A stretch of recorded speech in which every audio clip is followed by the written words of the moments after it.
Apa lagi yang hendak kita rungutkan? Hati gajah sama dilapah, hati nyamuk sama dicecah. Tahukah anda, subsidi dikeluarkan kerajaan untuk rakyat di seluruh negara termasuk elektrik, minyak dan makanan dijangka mencecah 81 bilion ringgit tahun ini. Perdana Menteri Datuk Seri Anwar Ibrahim berkata, walaupun angka itu dilihat tinggi, mengurangkan jumlah subsidi itu tanpa melihat kepada keperluan rakyat bukan satu pilihan kepada kerajaan bagi memastikan rakyat tidak terbeban terutamanya dengan kos sara hidup masa kini. Justru katanya, rasionalisasi subsidi yang sedang dilaksanakan kerajaan adalah penting dalam memastikan rakyat dapat dibantu dan ekonomi negara sentiasa kekal ampuh. Subsidi ini campur tangan kerajaan untuk kurangkan beban rakyat. Subsidi untuk ayam dan telur pula 3.8 bilion ringgit.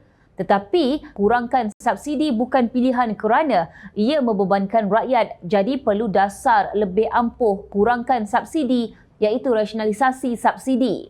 Dengan jumlah subsidi tinggi, tidak ada negara mampu bertahan. Akan ada yang kurangkan. Katanya berucap merasmikan Konvensyen Pengurusan Hal Ehwal Islam sempena Ijtimak Perdana Agensi Agama Seluruh Malaysia IJPAM 2023 di Pusat Konvensyen Antarabangsa Sabah di sini malam Rabu.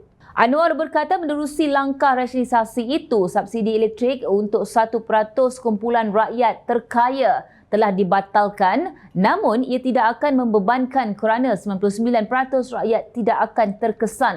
Perdana Menteri turut berkata baru-baru ini beliau juga meminta Lembaga Tabung Haji TH supaya mengkaji semula subsidi bagi kos mengerjakan haji untuk golongan kaya yang mana kos subsidi golongan itu akan dapat dimanfaatkan semula kepada golongan yang lebih memerlukan. Rasionalisasi ini saya minta kepada masyarakat Muslim. Paling kaya tidak diberikan subsidi bagi membantu jemaah lain. Ia diterima baik. Ada 400 orang jemaah yang layak subsidi haji menolak subsidi supaya tidak bebankan orang lain bayar kos haji. Anwar berkata ramai yang mengulangi kenyataannya pada 2008 menyebut hari ini menang, esok harga minyak turun. Dan beliau menjelaskan pada tahun itu harga minyak di negara ini lebih tinggi daripada negara pengeluar minyak seperti Arab Saudi.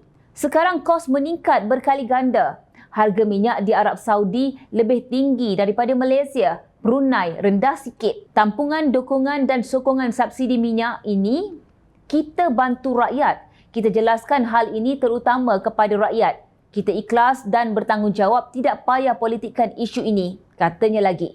Sementara itu katanya langkah kerajaan memberikan subsidi sebanyak RM950 bagi setiap tan metrik beras putih import BPI kepada Sabah dan Sarawak adalah penting dalam usaha membantu rakyat terutama golongan miskin di negeri itu. Tidak mungkin kita mahu lihat rakyat Sabah miskin ini terbeban dengan harga beras melambung tinggi. Ada tempat harga beras itu RM45, RM41, RM39 pek 10 kilogram. Jadi dengan subsidi ini kita dapat turunkan harga kepada RM31. Kita kurangkan beban dan tekanan rakyat, katanya di petik bernama. Beliau berkata bagi kawasan pendalaman Sabah dan Sarawak, mekanisme bagi memastikan harga beras itu tidak melambung akibat kos pengangkutan akan dibincangkan dan dicari bagi membantu rakyat di kawasan berkenaan. Apa lagi yang hendak kita rungutkan? Tahukah anda bagaimana kerajaan mendapatkan keuntungan sehingga dapat membantu rakyat meringankan beban kos sara hidup sehingga mencecah 81 bilion ringgit ini?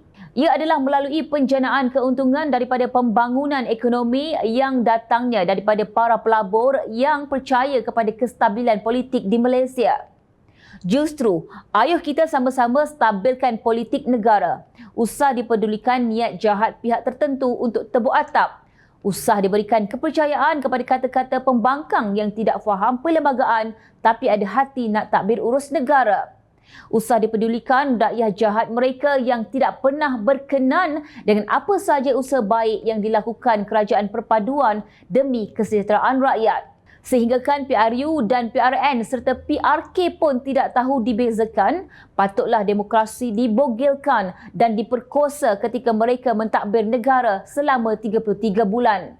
Dan tahukah anda ketidakpercayaan pelabur untuk datang ke Malaysia adalah sejak langkah Sheraton pada Februari 2020 yang didalangi Tan Sri Mahyadin dan Tan Sri Abdul Hadi Awang serta Ketua Pembangkang Datuk Sri Hamzah Zainuddin yang mencipta huru-hara dan dipandang hina di mata dunia. Darurat, tutup parlimen, tutup kilang, gulung tikar perniagaan, pelabur lari, rakyat kebulur, hilang pekerjaan, kibar bendera putih dan bunuh diri. Semua itu berlaku dengan dahsyatnya ketika mereka menjadi kerajaan.